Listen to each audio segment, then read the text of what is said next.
The views and opinions of this program are those of the hosts, guests, and callers. There is substantial risk of loss in trading futures and options, which you should carefully consider prior to trading. Well, over the weekend, more news for the cattle industry. New World screwworm found in a human in the United States, not in cattle, but in a human, someone who recently traveled to Central America and back home to the East Coast. That provided some volatility in cattle trade on Monday, although we finished the day well off of session lows, back near unchanged. We also saw a cattle on feed report on Friday that we had to digest in the markets here on Monday. And then in the grains and oilseeds, kind of a mixed bag there. Maybe some profit taking in soybeans and not the best closing corn. We're going to talk through everything. Joining us now, John Heimberg with Total Farm Marketing. John, good to catch up with you again this week as we look at these markets. And I know I'm traveling here, headed to the Farm Progress Show. Looking forward to a busy, interesting week in Decatur, Illinois. Getting a look at some crops, and we can talk about that in a second. But I got to lead with cattle. Again, this New World screwworm case confirmed in a human. That on top of a cattle on feed report. Plenty of volatility at the open Monday, but then, as I mentioned, here we are closing the day kind of back near unchanged. I'd consider that a win, John. Yeah, I mean, so it's one of those things where you get a headline, and I saw it last night. I shared it with some of my cattle producers and just kind of said, this is either a news event or it's not a news event, because of the fact that it's any human being in Maryland, made the travel to Guatemala, picked up the parasite in that regard. Obviously feel sorry for that person because of what they're dealing with, but at the same time, is it really hitting anything in the cattle market? My hunch was the algo traders, the computer traders are going to trade the headline and dump it pretty quickly, which they did. And then we get back to the fundamentals. Let's just look at where things are in this market. We got cattle on feed last week. Again, those numbers overall just reflect tighter supplies and supplies that just are not there in this cattle market. You look at, on feed number at 94%, but that's down from whatever it was last year from the previous year. So again, we just get tighter upon tighter. Breaking the numbers down a little bit too. Let's talk about Texas. When you look at their numbers, Texas, largest cattle producing state in the nation, their placement number was at 75% versus the USDA total number of 94% for the report. So that just kind of shows you right now that's maybe a reflection of two things. Number one, cattle producers maybe just don't want to take on the challenge of screwworm. If it does get across the border, it's only 350 some miles away. Two, that might just also reflect the tight border with the Mexican feeder cattle supplies not being able to come in. In fact, we're looking at a Texas cow herd right now in terms of on feed is down almost 250,000 head from last year at this time frame. And even month to month, they dropped 80,000 head of cattle from July to August. So that's a significant drop, and just reflecting those tight cattle numbers. So add that in with strong retails, which still allows the packers to pay that $240, $245 cash and make a little money. The fundamentals are still pointing higher in this cattle market, even though every day you feel the phone call like, when's it over? When's it stopping? You just feel like that it's very, very shaky air up here. So cattle producers, still keep those puts on or keep your LRP on. Just keep that floor into this, because you just got a little glimpse again today when one of those headlines pops, how fast this market can move. Imagine if that actually turns into a cattle infestation. Yeah, very, very true. Well, and, some folks have been saying the same, is this a blow off top here in cattle? And, when is it going to end? And to that point, the fundamentals still being what they are, I think, it was a very clear sign of that Monday is, we were down 6, 7, 8 handles here in cattle and now back to basically unchanged. I mean, one has to wonder how we trade the rest of the week. Do we find more momentum to the upside? We're in rare air here, John. I think that's the moral of the story. Yeah, we are. And everybody's kind of like, where's the next target? And I'm using right now just extensions of rally type targets. Maybe we get September to 368. That's the next kind of line I got in my sand in terms of where we think this market goes to. But again, that's just a percentage retracement of what we're working on here. So we could go even further if it wants to. It's an interesting market right now, and talk about explosion of rally. This market kicked in obviously with COVID back in 2020. We had a solid rally in this market to 2023, but then we traded sideways for about a year and a half, and then we kicked in again in September of 24 on terms of this last leg, and we have actually outdistanced the 2020 to 2023 part of that rally in terms of this leg of it. So it does look a little parabolic. It's got that nice little upward tilt to it. That next thing you know, it turns into a V-top. So again, as I just keep it in front of producers, what do you got for hedges? Have some protection. Margins are still somewhat in line, but there's not a lot of meat on the bone if this thing falls apart quickly. So it's a pretty interesting time talking to cattle guys right now in terms of how they're doing things. How do you protect yourself? Like I said, puts are the best way.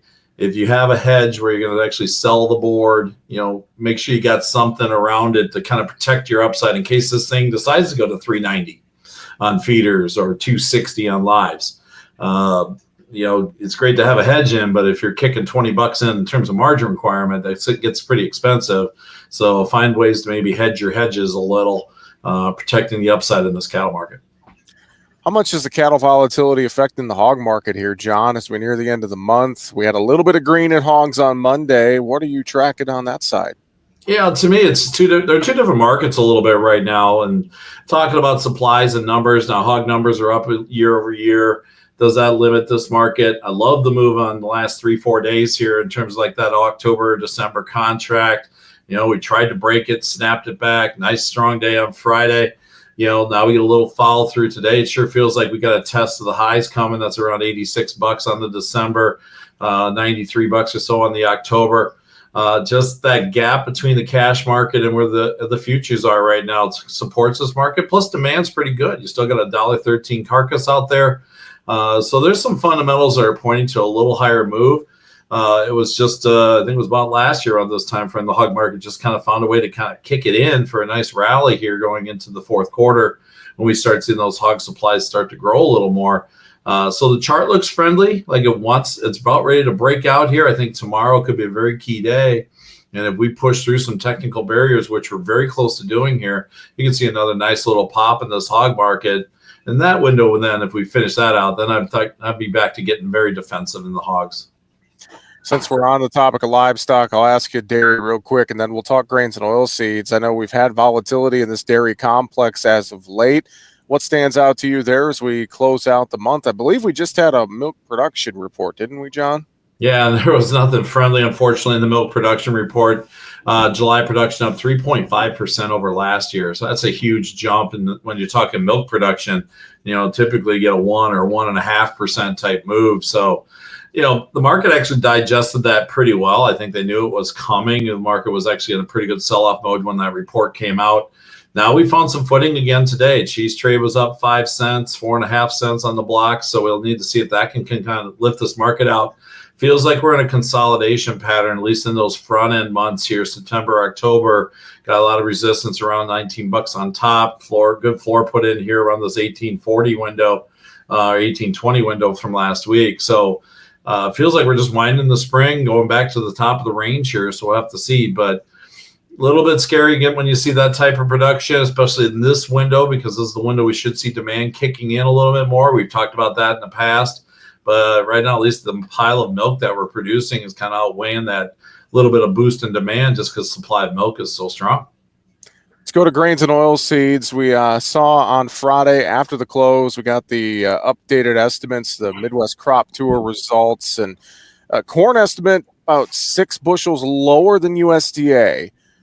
Didn't feel like we really traded that number a whole lot on Monday's action corn-wise, but I do know it was a tough close in the corn market, John. What are your thoughts there?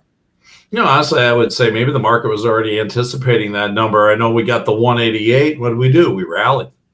It really shook off that 88 number pretty well because, again, like we were talking before the USDA came out with the 188, we were sitting at 181. I'm like, market is not trading a 181. They're trading something higher, and then the USDA came in above, I think, what they're targeting. So I still think they're back in that 84, 85 window is what the market's anticipating. A little higher than Pro Farmer, but not up to that USDA level. A couple things we're really watching, though. How do we finish this crop out? Pro Farmer made a lot of comments regarding the disease level in the crop. Is pushing this crop to maturity. I had a producer I talked to today said basically the same thing to me about that. So watch those crop ratings today. If we start really seeing that condition slide quickly, tells you that's probably becoming a factor in this marketplace. So, but with that, here it is. It's September 1st notice day. I think we got a lot of grain moving. I think we saw that happen today at the highs. We were pushing nearly a 30-cent rally off the lows. That's just basically in a heavy supply market. Should be a trigger for some people to move some corn. Wasn't the best close, but we did remain positive today. Maybe we just grind here this in this window. Last year we lost 16 cents in this window to go put the low in. Now I don't think we're going to go sub $4 again, but it wouldn't shock me. We go back and test that 402, 404 level, about a dime down. But with that, I've been telling producers, here's kind of the plan right now. If you're making sales of bushels that you have to move, unpriced bushels, things that got to go this fall, let's make sure we keep some paper in it. Now, there's a lot of different scenarios that could give us a nice lift in this marketplace. I think in the near term, it's going to be a little tough because of the global supplies we have to work through. Where's my upside target? That 430, 35 area if we really want to find some buying strength. But, I'm getting out into March and May with calls and just sitting on them and just say, let's get a look at South America. Let's see the final yield in January. Even starting to get into the acre battle talk a little bit too. In that regard for the spring, and keep some opportunities to the upside available to you, especially if you move those bushels. So that's still kind of the plan. The other thing, though, if the guys are sitting on December basis contracts, I've been buying puts. Let's make sure we lock in that floor. Let your bushels go to the upside if this thing wants to rally, but at least set up a pretty good cash floor in case this thing decides to roll back over and test the $4 or maybe lower handle because of a quick harvest coming at the market. John Heinberg with Total Farm Marketing, our guest analyst here today. On the finish to this crop, I'm staring at a fairly clean-looking soybean field right now in central Illinois, but we have heard some disease issues out there.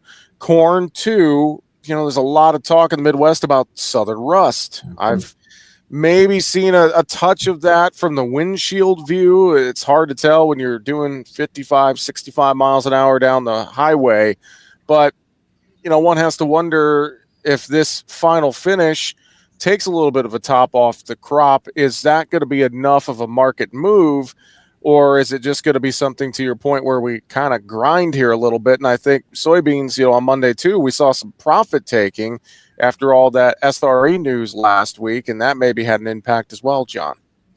Yeah, it's going to be interesting to see what happens in terms of that final yield and how much it does take off. Again, you can't deny what the ratings were saying, what the satellite imagery was showing. Not saying the USDA was right or wrong. It's just what was there. And remember, those are statisticians that go through and calculate numbers to get to that. It's not scientists. They're looking at fields and things of that nature. That's the one thing about USDA. It's very static in terms of what they do. So we'll have to see. Obviously, bushels coming to the market is still my biggest concern.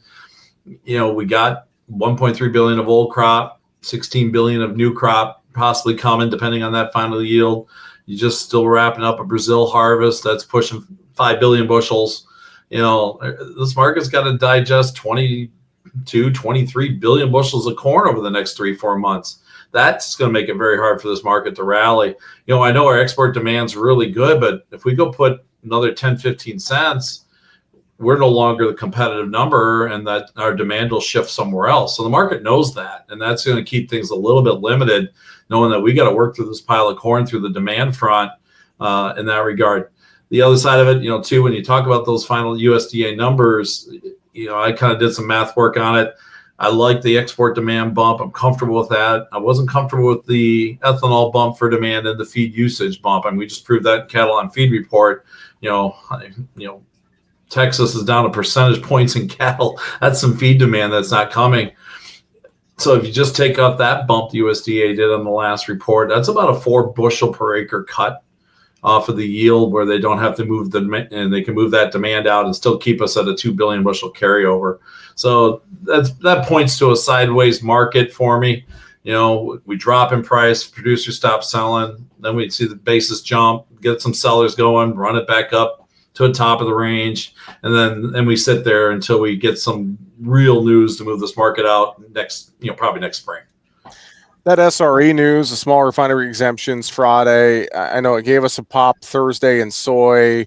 Friday, a little bit of stability, but then kind of felt like some profit taking Monday. And I don't know, John, that everything just felt like a mixed bag. Some things were granted, exempted, some weren't. Mm-hmm. What's your read on that news? And then we go the allocations part, which we're still not clear on what that is.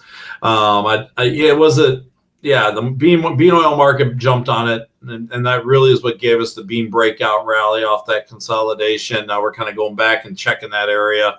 We'll see what tomorrow gives us there. But that was the driver last week, on top of probably the weather forecast. Even though we're nice and cool, it is dry, and it's going to stay that way. Now, we did get some rain forecasts into maybe the second half of next week for central Illinois and Indiana. That might be a little too late. Even though the cooler temperatures can, maybe stabilize things for a while, but they need some moisture to get these crops filled out. So maybe that came into the marketplace a little bit today, just some of that long range chatter talk in terms of the marketplace. So that SRE part of it was interesting. I think that also fired up the corn market with a possible boost in ethanol demand. I mean, there was millions of bushels on the bubble here. And getting something that at least covered some of that was, supportive of price. Now we'll have to see how it plays out over the next handful of months. The biofuel sector, definitely the crush for beans is such a key component. We focus so much on the Chinese exports and the exports in beans in general, but, crush is going to be the driver. Just look at the balance sheet and domestic usage. And some reason if that industry doesn't get the policy it needs and it starts cutting back, that's going to show up in the bean carryout totals just as fast as the export demand being weak would. So, the other side of it too, there's a lot of chatter. China was maybe poking around the market last week. I heard it more in wheat than beans, and there's just so many things happening between trade tensions and, realistically, maybe that article that came out from Reuters with the Chinese Ag Ministry talking about how the trade war is impacting their, U.S. producers might again just show the market that we're not close to a deal here, and it's going to take it some time. Wouldn't that be funny if China bought U.S. wheat before they bought U.S. soybeans? That would be one. That would be, I think that would get a lot of folks into a bit of an uproar for sure. John, good stuff as always. Final thoughts from you. Anything else you would add or reiterate to folks on the show today? Just keep your balance. That's the key here. If you're getting forced to make sales that you don't like, there's a lot of opportunities for the upside in this market down the road. Keep yourself in the game. Keep it cost effective the best you can. I know money's tight out there for producers. I continue to hear that. There's ways you can re-own your marketing and not break the bank at the same time. Just because, this market could have a lot of things moving around, especially when we get into the first part of 2026. Folks want to reach out and talk about their marketing plan with you, John, there at Total Farm Marketing. How can they get in touch with you? Give me a call, 800-334-9779. Shoot me an email at johnh@totalfarmmarketing.com. And don't forget the website, totalfarmmarketing.com. Always appreciate it. John Heimberg, Total Farm Marketing. Have a great week and a happy Labor Day holiday weekend. We'll talk to you in a couple of weeks, John. Sounds great. And safe travels to you as you're moving around central Illinois. I will do my best and make sure I get a safe look at some of those corded soybean fields here as I travel for the Farm Progress Show. John Heimberg with Total Farm Marketing joining us here today on Market Talk. Make sure to subscribe to the Market Talk YouTube channel. You can watch our latest interviews with top market analysts in the country, find bonus content, and much more. It's easy. Just go to youtube.com/@MarketTalkAg and hit the subscribe button. Or you can search for Market Talk Ag on YouTube.